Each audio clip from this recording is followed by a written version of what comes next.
Hello friends, आज हम लोग क्लास 10th के ब्रिलियंट के all in one objective question देख रहे हैं, जिसमें हम देख रहे हैं आज फिजिक्स देख रहे हैं। फिजिक्स का जो है पहला चैप्टर देख रहे हैं, जिसमें आपको है प्रकाश का परावर्तन। क्या आप देख रहे हैं?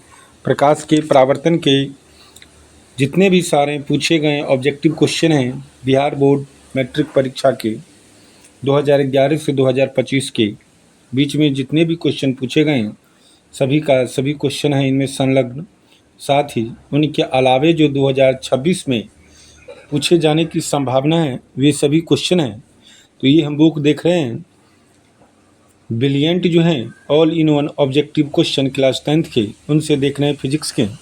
तो चलिए सबसे पहले हम पहला चैप्टर जो है आपका प्रकाश का परावर्तन और अपवर्तन, उनके सबसे पहले जो टॉपिक हैं प्रकाश के परावर्तन, उनसे देख रहे हैं। यह है आपका प्रकाश का परावर्तन। इनसे हम देख रहे हैं सबसे पहला क्वेश्चन कहता है कि परावर्तन के नियम से निर्धारित होता है। परावर्तन के नियम से निर्धारित होता है। तो हम देखेंगे पहला ऑप्शन दिया है कि आपतन कोण बराबर परावर्तन कोण। बी ऑप्शन दिया है परावर्तन कोण बराबर अपवर्तन कोण। सी ऑप्शन है आपतन कोण बराबर विचलन कोण। और डी है इनमें से कोई नहीं। तो दोस्तों इसका सटीक आंसर हो जाएगा ए नंबर ऑप्शन हो जाएगी, जिसमें हो जाएगा आंसर आपको आपतन कोण बराबर परावर्तन कोण। देखिए ये आपको 2017 के एग्जाम में पूछा जा चुका है। इसके साथ दूसरा क्वेश्चन हम देखेंगे।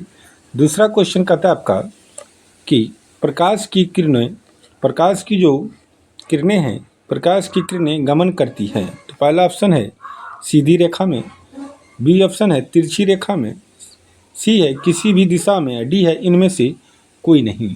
तो इसका भी सटीक आंसर हो जाएगा ए नंबर ऑप्शन हो जाएगी, जो सीधी रेखा में। ये क्वेश्चन देखिए कितने बार पूछा जा चुका है। 2025 में भी पूछा गया है, 2020 में भी पूछा गया है, 2017 में भी पूछा गया है।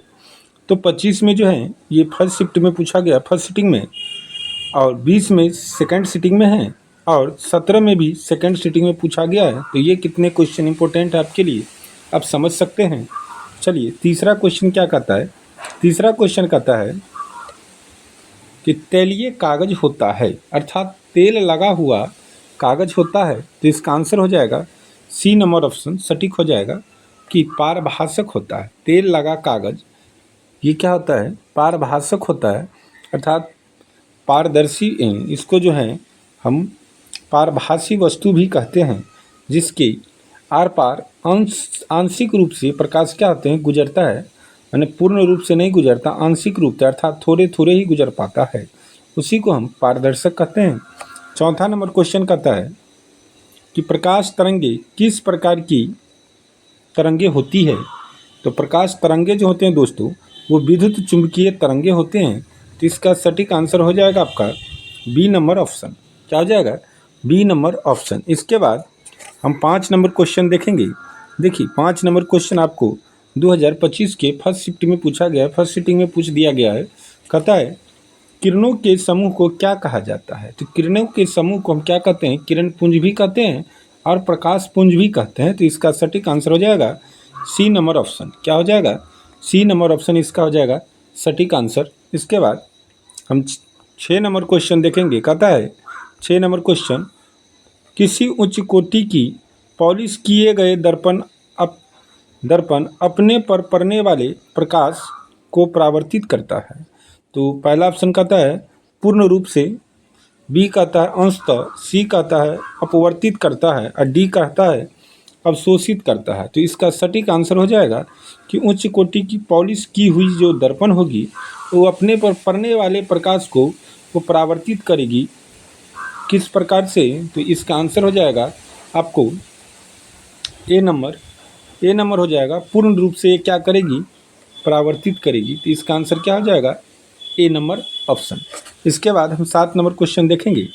7 नंबर क्वेश्चन क्या कहता है कि एक अभिसारी किरण पुंज समतल दर्पण पर आपतित होती है तो परावर्तित किरण पुंज होगा किस प्रकार का होगा। तो पहला ऑप्शन दिया है अपसारी, बी दिया है अभिसारी, सी है समांतर और डी है इनमें से कोई नहीं। तो इसका आंसर जो हो जाएगा ए नंबर ऑप्शन हो जाएगा कि अपसारी होगी। परावर्तित किरण पुंज जो कैसा होगा, तो ये हो जाएगा अपसारी। इसका आंसर क्या हो जाएगा, ए नंबर ऑप्शन हो जाएगी। इसके बाद 8 नंबर क्वेश्चन कहता है, देखिए 8 नंबर क्वेश्चन है आपका कि समतल दर्पण द्वारा बना प्रतिबिंब होता है।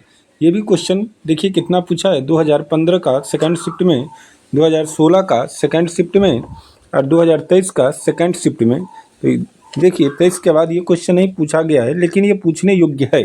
अर्थात इस क्वेश्चन को थोड़ा अच्छा से देखिएगा, आपको पूछ सकता है 2026 के एग्जाम में कि समतल दर्पण द्वारा बना प्रतिबिंब होता है। तो दोस्तों समतल दर्पण द्वारा बना प्रतिबिंब क्या होता है, तो काल्पनिक होता है। तो इसका आंसर क्या हो जाएगा, बी नंबर ऑप्शन हो जाएगा। क्या हो जाएगा, बी नंबर ऑप्शन हो जाएगा। इसके बाद 9 नंबर क्वेश्चन लेंगे हम। 9 नंबर क्वेश्चन कहता है किसी समतल दर्पण द्वारा आवर्धन होता है। किसी समतल दर्पण द्वारा जो आवर्धन होगा वो कितना होगा, तो इसका आंसर हो जाएगा +1 होगा। ऑप्शन नंबर ए हो जाएगा। इसके बाद 10 नंबर क्वेश्चन कहता है, 10 नंबर क्वेश्चन है कि एक प्रकाश किरण एक समतल दर्पण पर लंबवत आपतित होती है तो परावर्तन कोण का मान होगा। देखिए ये आपका कोई समतल दर्पण है, इस पे कोई लंबवत क्या हो जाएगी, आपतित होगी। तो इसमें तो आपका न आपतन कोण की पता होगी न परावर्तन कोण की पता होगी। ये तो लंबवत आपतित तो लंबवत रूप से आपतित होगी, अर्थात लंब रूप से होगी। तो इसमें इसका आंसर हो जाएगा डी नंबर। तो इसमें कितना डिग्री का कोण बनेगा, 0 डिग्री का कोण बनेगा, अर्थात परावर्तन कोण जो होगा वो 0 डिग्री का होगा। इसके बाद 11 नंबर क्वेश्चन कहता है, देखिए 11 नंबर क्वेश्चन कितने बार पूछा जा चुका है। ये 2015 का सेकंड शिफ्ट, 2020 का सेकंड शिफ्ट, 2021 का सेकंड शिफ्ट और 2024 का सेकंड शिफ्ट। ये केवल सेकंड शिफ्ट में पूछे गए क्वेश्चन है और 25 में नहीं पूछा गया है। तो देखिए 26 में आपको पूछा जा सकता है। क्वेश्चन है प्रकाश के परावर्तन के कितने नियम है, तो कितना आसान है, इसका कितना नियम है, 2 नियम है। यदि आपको आसान है तो बहुत ईजी लगेगा, यदि आसान आपको पढ़े नहीं है तो इजी नहीं लगेगा, आसान नहीं लगेगा। तो इसके लिए आपको पढ़ना होगा। तो ये नियम क्या है, ये 2 अंक स्तरीय में भी पूछता है कि प्रकाश के परावर्तन कितने, उनके नियमों को लिखे। तो प्रकाश के परावर्तन के 2 नियम है। पहला नियम क्या कहता है कि आपतित किरण, परावर्तित किरण और आपतन बिंदु पर खींचे गए अभिलंब तीनों क्या होते हैं, एक ही समतल में होते हैं या एक ही सतह में होते हैं। और दूसरा जो पहला नंबर क्वेश्चन देखे थे उसका जो हम आंसर बताए थे आपको कि आपतन कोण बराबर क्या होता है, परावर्तन कोण होता है। तो यही होगा दूसरा कि आपतन कोण परावर्तन कोण के बराबर होते हैं। चलिए इसके बाद हम 12 नंबर क्वेश्चन देखेंगे। 12 नंबर क्वेश्चन कहता है सूर्य से आने वाला प्रकाश पुंज निम्न में से कौन सा है। सूर्य से आने वाला जो प्रकाश पुंज होता है वो समानांतर प्रकाश पुंज होता है। तो इसका आंसर क्या हो जाएगा, बी नंबर ऑप्शन हो जाएगी। इसके बाद हम देखेंगे गोलीय दर्पण से संबंधित। अब हम आएंगे दर्पण पे, तो गोलीय दर्पण की बात करेंगे। तो इससे संबंधित हम सबसे पहला क्वेश्चन है कि गोलीय दर्पण के फोकांतर अर्थात फोकस एवं वक्रता त्रिज्या के बीच क्या संबंध है। तो पहले देखिए इसमें क्या है, सबसे पहले फोकस की चर्चा है, माने एफ की चर्चा है, और इसके बाद वक्रता त्रिज्या आर की चर्चा है। तो इसका क्या हो जाएगा सटीक आंसर कि इस बीच में क्या संबंध है कि आर बराबर क्या होता है, 2f होता है। क्या होता है, 2f होता है। तो इसका आंसर हो जाएगा ए नंबर ऑप्शन। क्या हो जाएगा, ए नंबर ऑप्शन हो जाएगा, आर बराबर 2f या f बराबर r/2। तो f बराबर r/2 तो आपको कहीं दिखाई नहीं देता है, क्योंकि इसको हम f बराबर लिखेंगे तो ये क्या हो जाएगा r/2। तो इसमें तो f बराबर r/2 तो नहीं है, तो केवल क्या है r बराबर 2f है। तो इसका आंसर क्या बताएं आपको, ए नंबर ऑप्शन हो जाएगी। इसके बाद 2 नंबर क्वेश्चन की बात करेंगे, किससे, तो गोलीय दर्पण की। कहता है सरल सूक्ष्मदर्शी में किसका उपयोग होता है। जो सरल सूक्ष्मदर्शी होता है उसमें किसका उपयोग किया जाता है। पहला ऑप्शन है अवतल दर्पण, बी है उत्तल दर्पण, सी है अवतल लेंस और डी है उत्तल लेंस। तो इसका सटीक आंसर हो जाएगा डी नंबर कि सरल सूक्ष्मदर्शी में किसका उपयोग किया जाता है, तो उत्तल लेंस का उपयोग किया जाता है। तो इसका आंसर क्या हो जाएगा, डी नंबर ऑप्शन हो जाएगा। इसके बाद हम बात करेंगे 3 नंबर क्वेश्चन पे कि सर्च लाइट का परावर्तक सतह होता है। सर्च लाइट का परावर्तक सतह होता है, तो ये कैसा होता है, तो अवतल होता है। तो तीसरा का क्या हो जाएगा, बी नंबर ऑप्शन आंसर हो जाएगी। ठीक है, इसके बाद चौथा नंबर क्वेश्चन कहता है दर्पण से, गोलीय दर्पण से संबंधित क्वेश्चन है अभी, जिसमें कहता है चौथा नंबर, दंत विशेषज्ञ किस दर्पण का उपयोग मरीजों के दंतों का बड़ा प्रतिबिंब देखने के लिए करता है। तो दंत विशेषज्ञ की जैसे ही बात करते हैं तो याद आता है कि अवतल दर्पण की, तो इसका आंसर क्या हो जाएगी दोस्तों, अवतल दर्पण, बी नंबर ऑप्शन हो जाएगी। 5 नंबर क्वेश्चन कहता है आपको दर्पण से संबंधित कि कहता है एक प्रयोग में अवतल दर्पण द्वारा किसी बिंब का प्रतिबिंब एक पर्दे पर प्राप्त किया जाता है। दर्पण की फोकस दूरी को निर्धारित करने के लिए प्रयोगकर्ता को मापने की जरूरत है। तो प्रयोगकर्ता को मापने की किसकी जरूरत है, तो पहला ऑप्शन है दर्पण तथा पर्दा के बीच की दूरी को, दूसरा है बी नंबर कि दर्पण तथा बिंब के बीच की दूरी को। तो ये तो दोनों जरूरी है, तो इसका आंसर क्या हो जाएगा, सी नंबर ऑप्शन हो जाएगा आंसर। ठीक है। 6 नंबर क्वेश्चन कहता है कि निम्नलिखित में कौन उत्तल दर्पण की फोकस दूरी है जिसकी वक्रता त्रिज्या 32 सेमी होती है। तो वक्रता त्रिज्या माने क्या दिया है दोस्तों, आर बराबर आपको कितना दिया है, 32। तो हम अब ये बताए हैं कि एफ बराबर सूत्र क्या होता है, r/2। तो 32 बटा कितना हो जाएगा, 2। 32 बटा कितना हो जाएगा, 2 कैंसिल हो जाएगा तो कितना हो जाएगा, 16।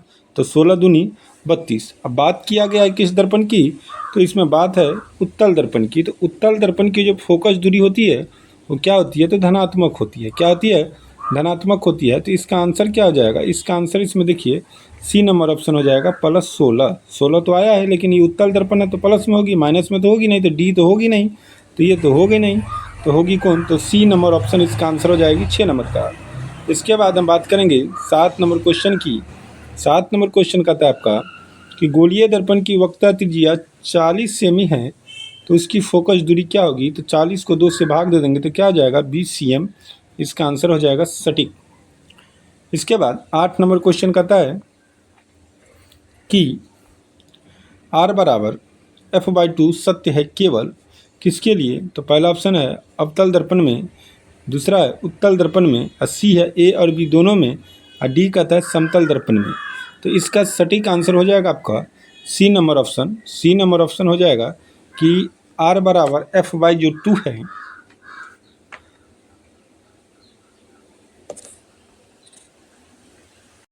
यहाँ क्या है दोस्तों, क्वेश्चन मिसप्रिंट है। क्या होगी यहाँ पे, r के जगह पे यहाँ पे f हो जाएगी और f की जगह पे क्या है, r हो जाएगी। ठीक है।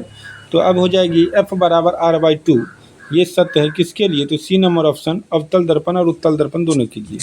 इसके बाद 9 नंबर क्वेश्चन की बात करेंगे। कहता है नई कार्तिक चिन्ह परिपाटी के अनुसार दर्पण के सामने रखे गए बिंब दूरी ली जाती है। तो इसका आंसर हो जाएगी बी नंबर ऑप्शन। तो कभी हम धनात्मक भी लेते हैं, सी नंबर ऑप्शन दोस्तों, कभी हम इसको धनात्मक लेते हैं तो कभी क्या लेते हैं, ऋणात्मक लेते हैं कार्तिक चिन्ह की परिपाटी में। इसके बाद देखेंगे 10 नंबर क्वेश्चन। 10 नंबर क्वेश्चन क्या कहता है दर्पण से कि किस दर्पण का उपयोग पश्च दृश्य दर्पणों के रूप में किया जाता है। तो पश्च दृश्य साइड मिरर की बात की, तो साइड मिरर में जब चर्चा करते हैं तो उत्तल दर्पण की बात आती है, तो इसका आंसर हो जाएगी सी नंबर ऑप्शन। इसके बाद 11 नंबर क्वेश्चन कहता है निम्न में से किस दर्पण की फोकस दूरी धनात्मक होती है। ये तो अभी हम तुरंत देखे थे, इससे पहले वाले जो क्वेश्चन जो बताए हैं दर्पण में 6 नंबर, उसमें तो बताए हैं कि उत्तल दर्पण की क्या होती है, फोकस दूरी धनात्मक होती है। किसकी, उत्तल दर्पण की। तो यहाँ पे आंसर क्या हो जाएगी आपको, बी नंबर ऑप्शन हो जाएगी। इसके बाद 12 नंबर क्वेश्चन क्या कहता है, 12 नंबर क्वेश्चन है कि अवतल दर्पण में आभासी और सीधे प्रतिबिंब के लिए आवर्धन होता है। अवतल दर्पण में आभासी और सीधे प्रतिबिंब के लिए आवर्धन क्या होगा, तो धनात्मक हो जाएगा। इसका आंसर क्या होगा, बी नंबर ऑप्शन हो जाएगी। ठीक है। इसके बाद 13 नंबर क्वेश्चन है कि सोलर कुकर में प्रयोग किए जाते हैं। तो सोलर कुकर में दोस्तों जब एक कुकर की बात आती है तो अवतल दर्पण की बात आती है, तो यह आंसर हो जाएगा ए नंबर ऑप्शन। इसके बाद हम बात करेंगे 14 नंबर क्वेश्चन। तो 14 नंबर में क्वेश्चन में कहता है 20 cm की फोकस दूरी वाले अवतल दर्पण को सूर्य प्रकाश के सामने रखा जाता है। तो इसके सामने डी दूरी पर रखी माचिस की तिल्ली जल उठती है, तो डी का मान क्या होगा, ध्यान दीजिएगा। तो डी का मान जी होगा, ये 20 सेमी की दूरी पर है तो ये भी 20 हो जाएगी क्योंकि ये समानांतर में होती है। तो इसका आंसर क्या हो जाएगी, ए नंबर ऑप्शन हो जाएगी। इसके बाद 15 नंबर क्वेश्चन है आपका कि किसी कार का हेडलाइट में प्रयुक्त दर्पण निम्नलिखित में से कौन सा होगा। कार का हेडलाइट जो होता है दोस्तों, अवतल दर्पण का उपयोग होता है उसमें, तो इसका आंसर हो जाएगा ए नंबर ऑप्शन। ठीक है। इसके बाद 16 नंबर क्वेश्चन कहता है कि समतल दर्पण की फोकस दूरी होती है, तो समतल दर्पण की फोकस दूरी कैसी होती है, आवर्धन +1 होती है और फोकस दूरी अनंत होती है, तो इसका आंसर हो जाएगा ए नंबर ऑप्शन हो जाएगा आपका। इसके बाद 17 नंबर क्वेश्चन कहता है कि अवतल दर्पण के सामने वस्तु को कहाँ रखा जाए कि प्रतिबिंब उल्टा, वास्तविक और समान आकार का बने। अवतल दर्पण में वस्तु कहाँ रखा जाए, तो अवतल दर्पण में जब वक्रता केंद्र पर रखते हैं तो वक्रता केंद्र पर ही, अर्थात समान आकार का बनता है, जो उल्टा होता है और वास्तविक होता है, तो इसका आंसर हो जाएगा सी नंबर ऑप्शन। इसके बाद हम बात करेंगे 18 नंबर क्वेश्चन। इसके बाद हम 18 नंबर क्वेश्चन देखेंगे दर्पण से। क्वेश्चन है आपका, कहता है कि किसी अवतल दर्पण की फोकस दूरी f और उसकी वक्रता त्रिज्या r हो तो निम्नलिखित में से कौन सा सत्य है। तो f बराबर r/2 या फिर r बराबर 2f देखेंगे, तो इसमें r बराबर f है तो ये तो कैंसिल हो जाएगी, ये तो नहीं होगी। r बराबर 2f, r बराबर 2f, ध्यान दीजिएगा हम क्या बताए हैं, f बराबर r/2 या r बराबर 2f होना चाहिए, तो हमको मिल गया r बराबर 2f, तो इसका आंसर क्या हो जाता है, बी नंबर ऑप्शन होगा। और यदि हम फिर दूसरा जो बताए हैं कि f बराबर r/2 खोजे, तो यहाँ r बराबर 3f दिया, ये भी नहीं होगा, r बराबर f/2 ये भी नहीं होगा, तो इसका बी नंबर ऑप्शन हो जाएगा।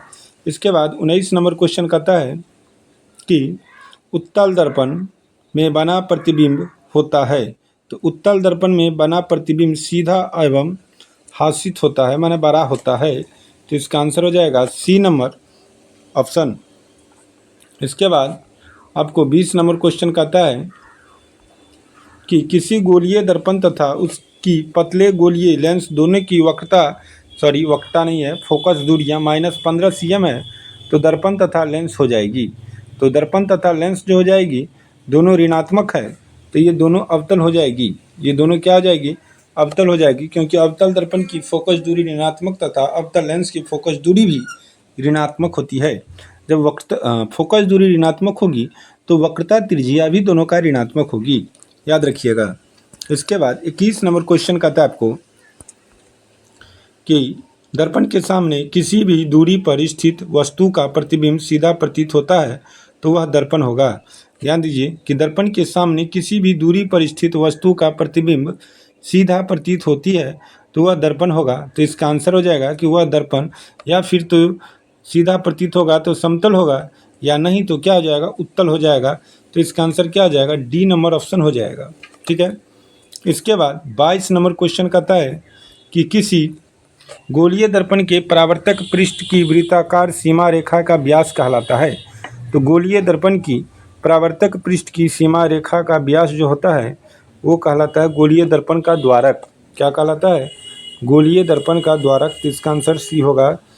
इसके बाद हम चलेंगे 23 नंबर पे, दर्पण से अभी देख रहे हैं गोलीय दर्पण के संबंधित प्रश्न उत्तर। तो 23 नंबर है कि अवतल दर्पण की फोकस दूरी होती है, तो अवतल दर्पण की जो बात करेंगे तो अवतल दर्पण की फोकस दूरी अभी हम जस्ट बताएं आपको अगले क्वेश्चन में कि ऋणात्मक होती है। अवतल दर्पण और अवतल लेंस की फोकस दूरी साथ ही वक्रता त्रिज्या ये दोनों क्या होती है, ऋणात्मक होती है। अब 24 नंबर पे चलेंगे। 24 नंबर क्वेश्चन कहता है आपको कि किस दर्पण से हमेशा वस्तु से छोटा प्रतिबिंब प्राप्त होता है। किस दर्पण से, जब दर्पण की बात करेंगे छोटा प्रतिबिंब की, तो आंसर हो जाएगा इसका उत्तल दर्पण से, तो इसका आंसर हो जाएगा ए नंबर ऑप्शन। ठीक है। इसके बाद हम देखेंगे 25 नंबर क्वेश्चन दर्पण से संबंधित। 25 नंबर क्वेश्चन कहता है फोकस पर अभिसरित करने वाला किरण पुंज परावर्तन के बाद समांतर हो जाते हैं, तो इसका आंसर हो जाएगा अवतल दर्पण से क्या होता है, ये समांतर हो जाती हैं परावर्तन के बाद। ठीक है, तो इसका आंसर क्या हो जाएगा, ए नंबर ऑप्शन आंसर हो जाएगा। 26 नंबर क्वेश्चन कहता है दर्पण की चौड़ाई को दर्पण का कहा जाता है, तो दर्पण की चौड़ाई को दर्पण का क्या कहा जाता है, तो द्वारक कहा जाता है, तो इसका आंसर क्या हो जाएगा दोस्तों, बी नंबर ऑप्शन हो जाएगी।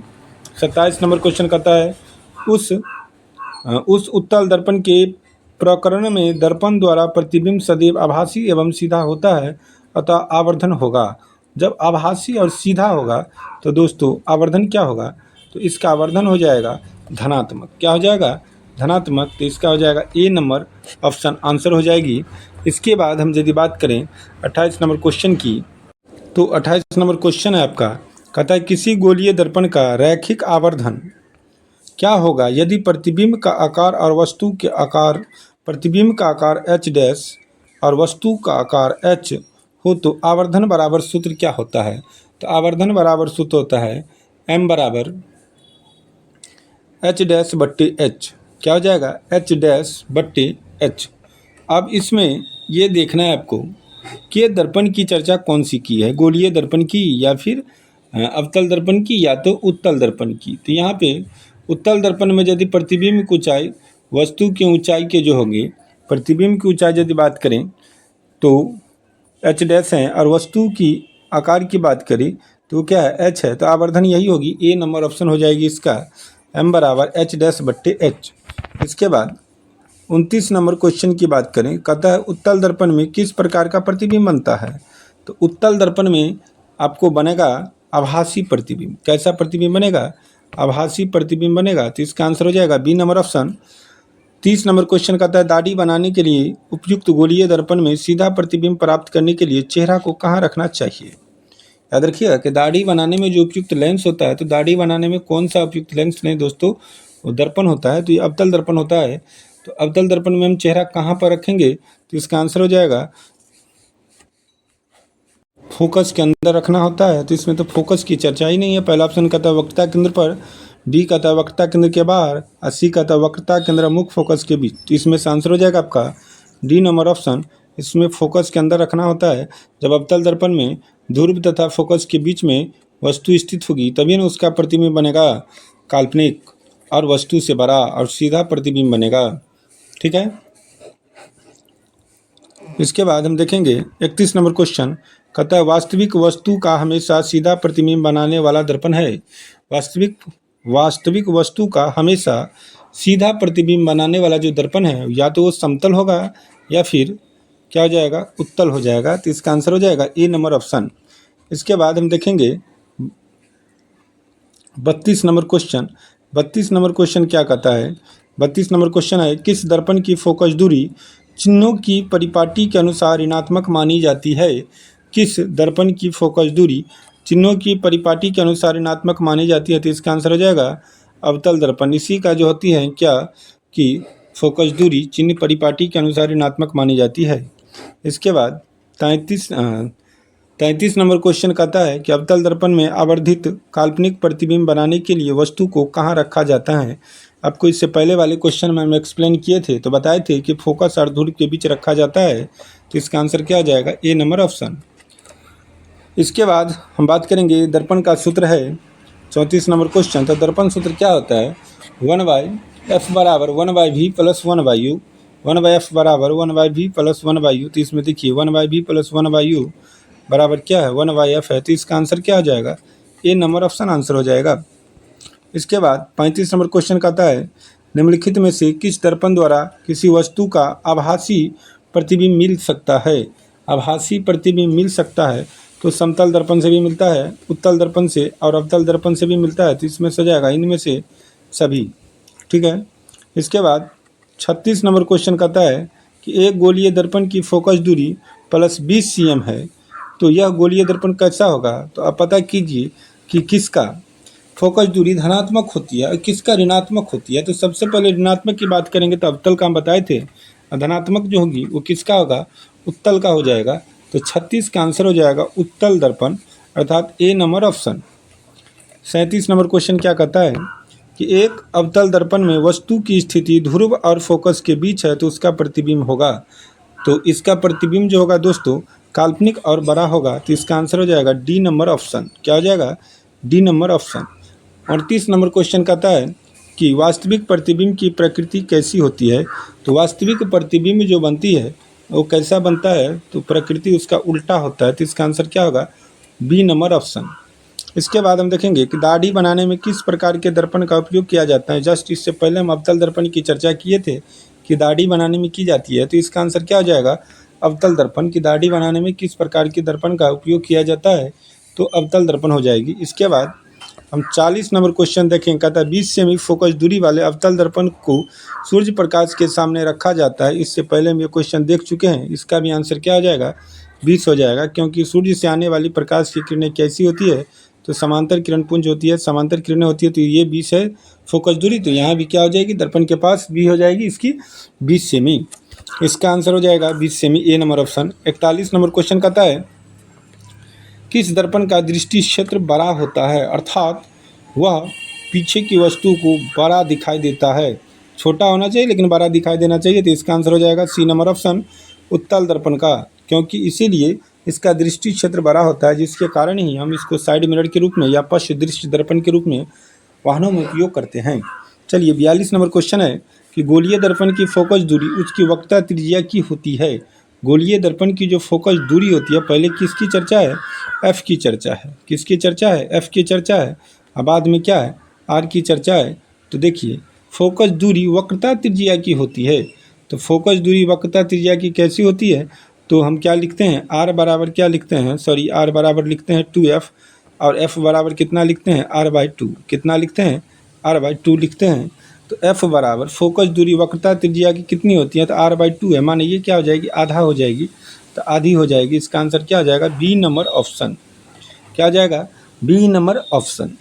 इसके बाद 43 नंबर क्वेश्चन कहता है कि रोगियों के नाक, कान, गले आदि की जांच के लिए डॉक्टर, जब ये डॉक्टर का प्रयोग होगा, रोगियों की बात होगा, नाक कान की बात होगी, तो हम बता देंगे कि अवतल दर्पण हो जाएगी, अवतल दर्पण। तो इसका आंसर क्या हो जाएगा? ए नंबर ऑप्शन आंसर हो जाएगा। 44 नंबर क्वेश्चन है कि फोकस दूरी 20 cm के अवतल दर्पण की वक्रता त्रिज्या हो जाएगी। तो 20 cm फोकस दूरी है, f बराबर 20 दिया गया है। क्या दिया गया है? कि f बराबर क्या है दोस्तों? 20 है। f बराबर 20 है। इसके बाद r निकालना है, तो r बराबर 2f हो जाएगा। कितना हो जाएगा? 2f। तो 2 गुने 20, तो इसका आंसर कितना हो जाएगा? 40 cm। कितना हो जाएगा? 40 cm। तो अर्थात इसका ऑप्शन हो जाएगा सी नंबर आंसर। इसके बाद 45 नंबर क्वेश्चन कहता है कि उत्तल दर्पण में आवर्धन का महत्तम मान होता है। तो उत्तल दर्पण में आवर्धन का जो महत्तम मान होगा वो क्या होगा? तो ये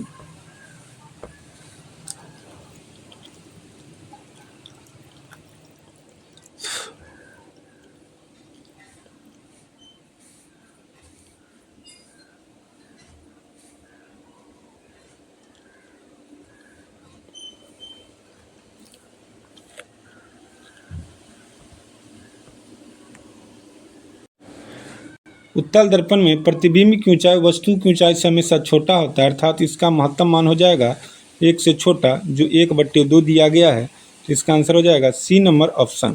ठीक है। इसके बाद 46 नंबर क्वेश्चन कहता है कि उत्तल लेंस द्वारा प्राप्त प्रतिबिंब होता है। तो उत्तल लेंस द्वारा प्राप्त प्रतिबिंब जो होता है, छोटा, सीधा, आभासी, इनमें से कोई नहीं होगा। सीधा हम डी नंबर में मारेंगे, इनमें से सभी यह आंसर हो जाएगा, क्योंकि उत्तल लेंस द्वारा बना प्रतिबिंब छोटा भी होता है, सीधा भी होता है और आभासी भी होता है। तो इनमें से सभी हो जाएगा। इसके बाद हम 47 नंबर क्वेश्चन की बात करेंगे। 47 नंबर क्वेश्चन कहता है किसी बिंब का अवतल दर्पण द्वारा बना प्रतिबिंब आभासी, सीधा तथा बिंब से बड़ा पाया गया तो वस्तु की स्थिति कहाँ होनी चाहिए? तो इसका आंसर हो जाएगा वस्तु की स्थिति जो होगी वो ध्रुव और मुख्य फोकस के बीच होना चाहिए। तो डी नंबर ऑप्शन आंसर हो जाएगी इसका। कितना हो जाएगा? डी नंबर ऑप्शन आंसर हो जाएगी। इसके बाद हम देखेंगे 48 नंबर क्वेश्चन। तो 48 नंबर क्वेश्चन कहता है आपका कि यदि अवतल दर्पण का निचला आधा भाग टूट जाए तो प्रतिबिंब होगा। निचला जो आधा भाग टूट जाएगा तो प्रतिबिंब कैसा होगा? कम तीव्रता बनेगा, कम तीव्रता के बनेगा, अर्थात इसका आंसर हो जाएगा सी नंबर ऑप्शन। इसके बाद 49 नंबर क्वेश्चन कहता है दोस्तों, आज हम 54 क्वेश्चन देखने वाले हैं दर्पण से संबंधित, अर्थात परावर्तन और दर्पण दोनों मिला के देखने वाले हैं 50। इसके बाद नेक्स्ट क्लास में हम देखेंगे अपवर्तन से। तो चलिए 49 तक हम पहुंच चुके हैं। तो 49 नंबर क्वेश्चन कहता है फोकस दूरी 10 cm के अवतल दर्पण द्वारा उत्पन्न आवर्धन धनात्मक होगा यदि वस्तु की दूरी समान है। वस्तु की दूरी की जो मान होगी वह कितना होगी? तो इसका सटीक आंसर हो जाएगा 10 है तो इसका आंसर भी हो जाएगा 10 cm से कम हो जाएगी। इसका आंसर सी नंबर ऑप्शन। इसके बाद हम बात करेंगे 50 नंबर क्वेश्चन, फोकस से ध्रुव की ओर जाने पर अवतल दर्पण का आवर्धन का मान होता है। फोकस से ध्रुव की ओर जाने पर, याद रखिएगा, जब हम फोकस से किधर जाते हैं, ध्रुव की ओर जाते हैं, तो अवतल दर्पण के आवर्धन का मान क्या होता है, तो याद रखिएगा बढ़ता है। क्या होता है, बढ़ता है। तो इसका आंसर क्या हो जाएगा, ए नंबर ऑप्शन। इसके बाद हम बात करेंगे 51 नंबर क्वेश्चन, एक अवतल दर्पण के प्रधान अक्ष पर चलती चींटी का प्रतिबिंब सीधा है तथा बढ़ता जा रहा है, तो चींटी की गति की दिशा कैसी होगी। ध्यान रखिएगा, ये फोकस से ध्रुव की ओर जब जाएगी, अवतल दर्पण में फोकस से ध्रुव की ओर जाएगी तो इसकी प्रतिबिंब की आकार क्या हो जाएगी, बढ़ती जाएगी। तो इसका आंसर हो जाएगा बी नंबर ऑप्शन। इसके बाद हम 52 नंबर क्वेश्चन की बात करेंगे। 52 नंबर क्वेश्चन है, यदि किसी बिंब के प्रतिबिंब का आवर्धन ऋणात्मक है तो उस प्रतिबिंब की प्रकृति होगी। तो इसका आंसर हो जाएगा ए नंबर ऑप्शन, वास्तविक और उल्टा। क्या हो जाएगा, वास्तविक और उल्टा। इसके बाद हम देखेंगे अवतल दर्पण किस प्रकार का दर्पण है। तो अवतल दर्पण जो है दोस्तों, अभिसारी दर्पण कहा जाता है। अवतल दर्पण को अभिसारी दर्पण कहा जाता है। तो ये आंसर हो जाएगा बी नंबर ऑप्शन। इसके बाद हम देखेंगे लास्ट क्वेश्चन कि आभासी प्रतिबिंब कैसा होता है। तो हमेशा आभासी प्रतिबिंब जो होता है दोस्तों, वो होता है सीधा। कैसा होता है, सीधा होता है। आभासी प्रतिबिंब कैसा होता है, सीधा होता है। तो इसका आंसर हो जाएगा बी नंबर ऑप्शन। तो चलिए आज की क्लास हम यहीं पे समाप्त करते हैं। तो वीडियो कैसा लगा कमेंट में ज़रूर बताएं।